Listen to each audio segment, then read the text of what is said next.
रखो। जो demographic dividend Bharat में है, हमारे भारत की 50% आबादी 25 साल के कम उम्र के युवाओं की है। कुछ तो करो उनके लिए। मोदी सरकार ने क्या किया बताओ? 60% आबादी 40 साल से कम उम्र की, आपने क्या किया 8 साल में बताओ? इस पर डिबेट होनी चाहिए।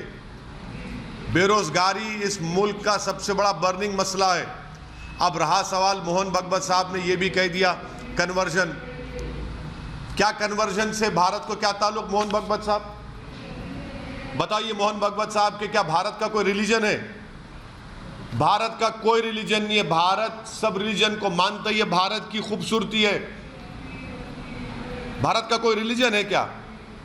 आप चाहते हैं कि भारत का एक रिलीजन हो जाए।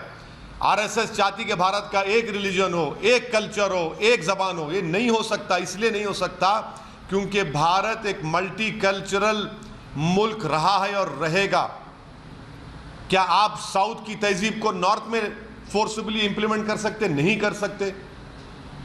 क्या आप एक रिलीजन को इंप्लीमेंट कर सकते? नहीं कर सकते। भारत की खूबसूरती है। अरे भाई, आप इतना डर क्यों रहे कन्वर्जन से? मुझे समझ नहीं आ रहा मोहन भगवत साहब। डरने की बात क्या है? कन्वर्जन तो एक इंसान का चॉइस है ना। चॉइस तो भारत के संविधान में फंडामेंटल राइट है। पुट्टू स्वामी जजमेंट के बाद मोहन भगवत साहब, चॉइस एक फंडामेंटल राइट बन चुका है। कोई मजहब चेंज करेगा, उससे तकलीफ क्या? आपको क्या हो रही है? कोई भगवान को नहीं मानता, नहीं मानता, ठीक है। यही तो खूबसूरती है भारत की। और देखिए मोहन भगवत साहब, एक बात याद रखिए, हिंदुत्व में और भारतीयता में बहुत फर्क है। हिंदुत्व में और भारतीयता एक नहीं है मोहन भगवत साहब। ये दोनों अलग अलग चीजें हैं। सर, क्या आप कहना चाह रहे हैं कि कन्वर्जन सही है? अगर आपका मन लगता है कि मैं कन्वर्ट करना चाह रहा हूं, तो मैं कौन होता हूं रोकने वाला आपको?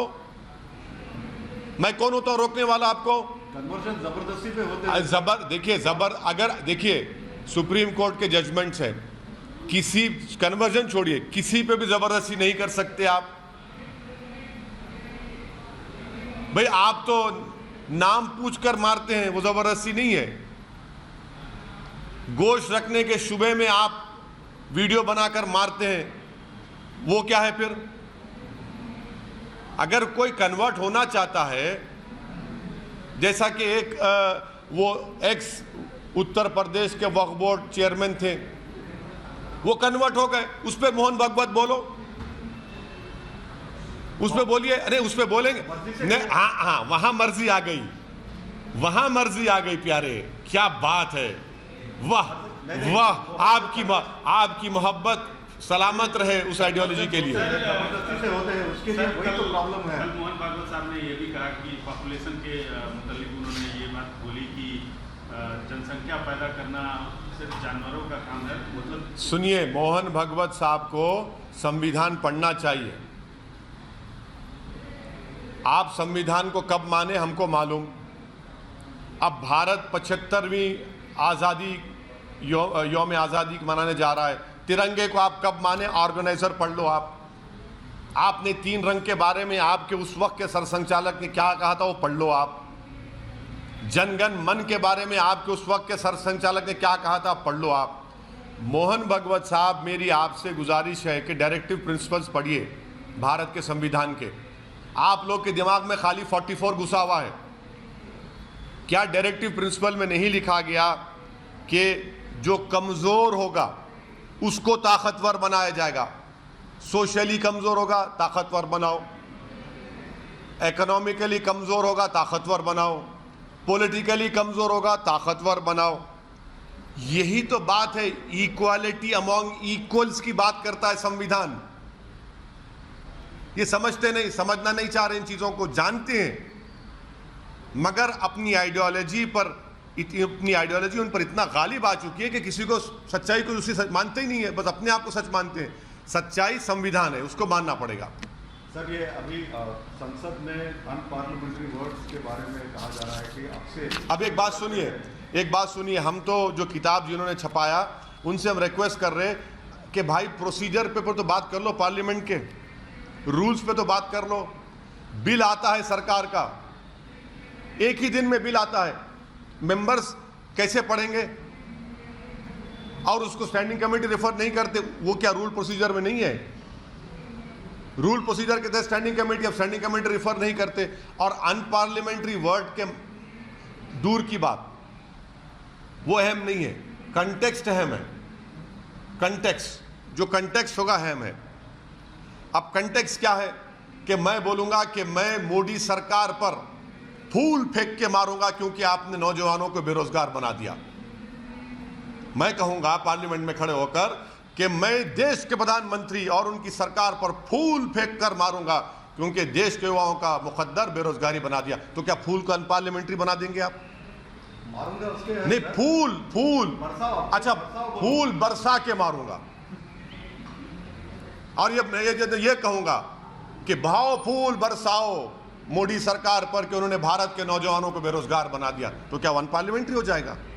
कंटेक्स्ट इंपॉर्टेंट है। ये लफ्ज की बहस में मत जाइए, रूल्स को, प्रोसीजर को फॉलो करने की जरूरत है। अरे भाई, बिल आता है, स्टैंडिंग कमेटी नहीं जाता। स्टैंडिंग कमेटी क्यों नहीं जाता भाई?